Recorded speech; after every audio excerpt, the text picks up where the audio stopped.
I have the great privilege to be talking with Mr. Osmo Vänskä. He is music director of the Minnesota Orchestra, also music director of the Seoul Philharmonic, and you are in Seoul, Korea right now as we speak. So there's a big time difference between us. But uh, let me ask you, first of all, what can I call you? Because I've heard you don't like maestro. Can I just call You you can call Mr.? me Osmo. I can call you Osmo. Okay. Yeah. I have the official permission from you to do that. I appreciate it. Yes. Um, No problem. what's the situation in South Korea right now with the pandemic? I mean, they were really on top of it, right? Yeah, they they started very fast, and they have been very strict with that. For example, right now I am in quarantine.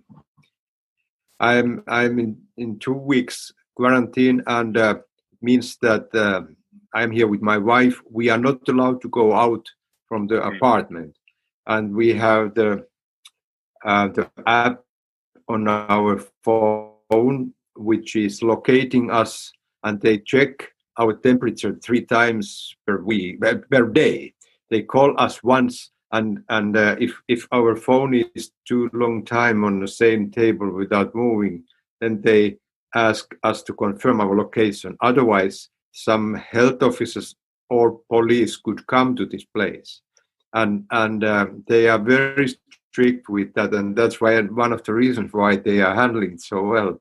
Uh, yeah. on the other hand, all, let's say, Korea, China, Japan, they are used to use masks. Every time I have been in these countries before the pandemic, you can always see people with the masks. So Hmm. I think that's one of those things, and I think people are um, understanding the meaning of discipline. So there are not so many.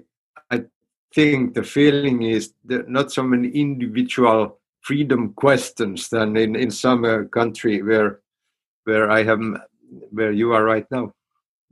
Yeah. Well, I mean, we could talk about this quite a bit, but I want to focus, of course, on the reason that you're here is to talk about this new recording of Mahler's Symphony Number 7 from the Minnesota Orchestra. It just came out recently. It's on the Beast record label. And so let's talk about Mahler. This is in your cycle of Mahler recordings. This is the sixth one you've done so far out of 10, I think. I think I think we have three. It might be the seven. We have three more. We have to do number 9, number 8, and number 3. So Oh, okay. Yeah. Saving it's number 3 for last. Yeah. well. I think that maybe the number 8 is going to be the last one, and that goes back to the pandemic. When is a time when we can put hundreds of singers on stage with Right. the orchestra? So I don't want to think about that right now too much. Well, let's talk about Mahler's Symphony Number 7. This is a symphony that is not as well known as the others. I don't want to say not as popular because it's a fantastic symphony. In fact, one of my favorites because it has this great kind of fantasy adventure soundtrack thing going on throughout the whole symphony. What do you love about this symphony? What do you want listeners to know about Mahler 7? I think that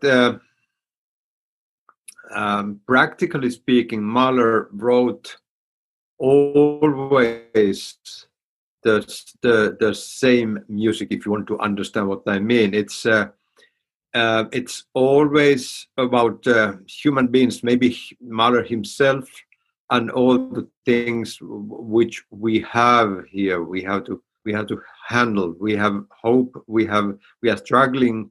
We have people who don't like us. In Mahler case, he thought that there are a lot of people who are against him, and it's.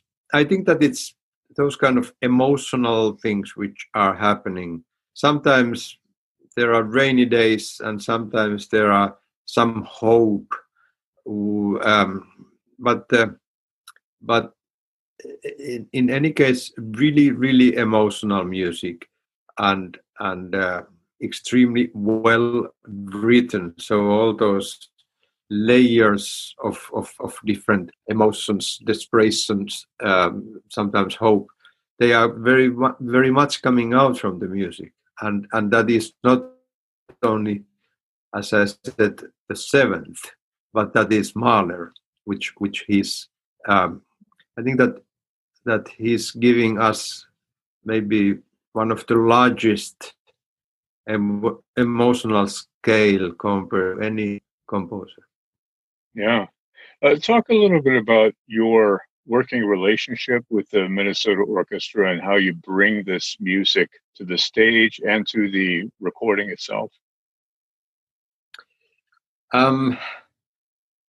I think it's right to say that I'm a conductor who is always demanding a lot of things for the orchestra, and it means that any symphony of Mahler is like a big job to do, because so many things, so many layers, things are happening at the same time. So totally like different elements are working.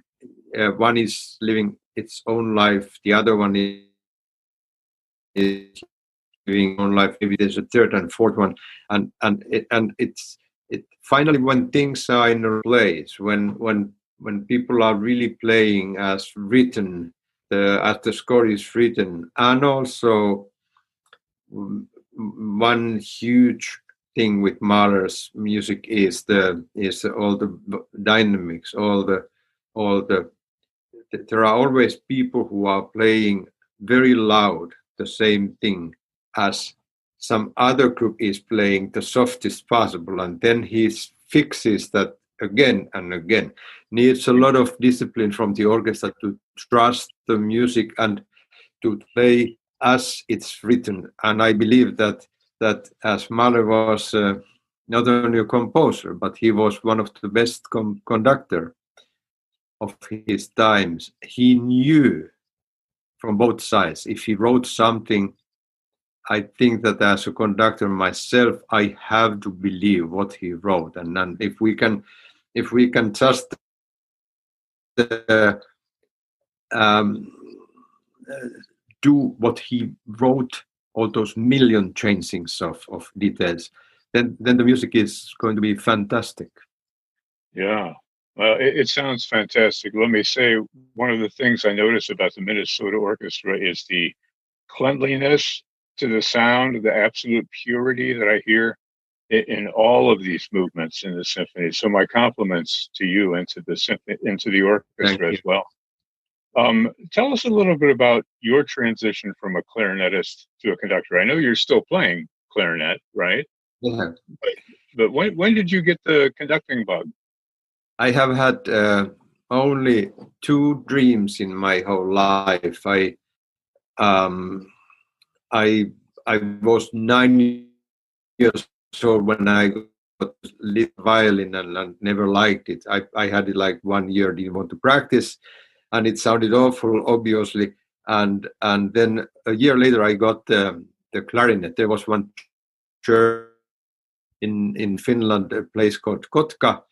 They started a new wind band, and someone gave me the clarinet. My brother got a trumpet, and so I never planned that. I just got an instrument, and immediately I knew that this instrument is something I really would like to play. So I was around 10 years old. Then maybe 1 or 2 years later, my parents bought the first stereo system to our home. So vinyl LP recordings, and maybe we had first like 3 LPs. One of them was Brahms' Second Symphony, one of the first recordings from the Avery Fisher Hall at that time. Leonard Bernstein, New York Philharmonic, young Leonard Bernstein, and I just loved that recording. I don't know how many hundreds of times I listened to it, and finally I had a pencil on my hand, and I was conducting, and then I thought that that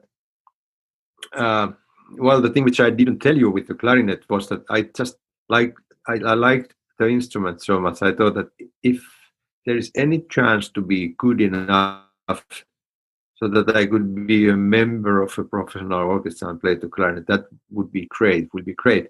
And then the same thing with the this Brahms Bernstein recording.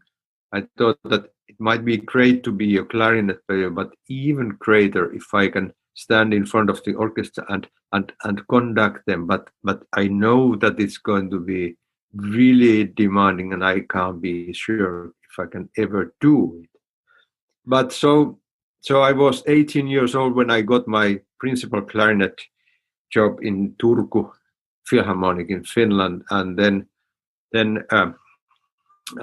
later started to conduct more and more, and then finally now I can say that I might be I'm the happy person.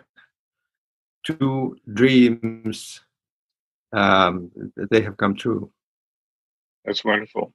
I used to play the clarinet myself, but probably not as good as you. So Don't be sure.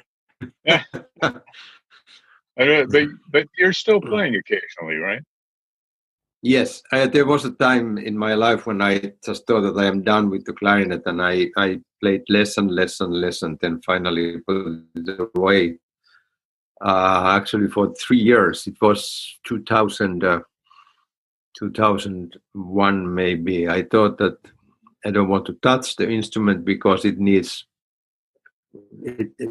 If I don't practice it doesn't work, and then what happened during those 3 years that I was feeling not so good about the idea that I cannot I cannot explain my any musical thoughts. I'm really bad pianist. This is no way. I can use the piano only for studying purposes, and I need 1 minute to change the chord. So I just thought that if someone is asking me to come to the school speaking about the music, and I always need someone else to play there, something is wrong. What kind of musician I'm going to be that way? And so I studied to play again, and I just decided that if I start to play again, I have to practice, if not more than 15 minutes, but every day, because it's too complicated otherwise. And very little I knew at that time how difficult it's going to be. I think that it's like a sportsman would like to get back the muscles which he or she has already lost, and when we get older and we try to get back those muscles, um, it's really difficult. You play 10 minutes too long, and then all the muscles are so much in pain that you cannot play next day at all. So I am not exaggerating when I say that it took like 4 or 5 years before I could do anything with the instrument. But it means very much for me. It's a different kind of music making, and well, we clarinet players, we are lucky if we think about the chamber music repertoire we have. You don't need to get better music than Mozart clarinet quintet or Brahms quintet and hundreds of other pieces. So it's very important, and right now I'm doing quite a lot of duos with my wife Erin, who is a concertmaster of Minnesota Orchestra. So and that's a great but very demanding challenge to play one of the top violinists in the whole world, and I try not to embarrass her too much.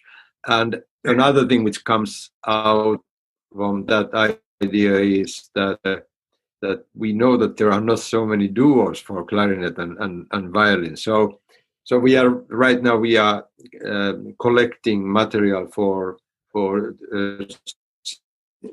BIS. The Swedish company has promised to do a CD with us, and we have commissioned 5 or 6 duos. I have written one, and this is a project which is going on, and it means that I have to practice my clarinet to keep myself that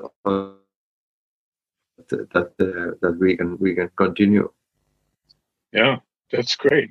Well, I look forward to that recording.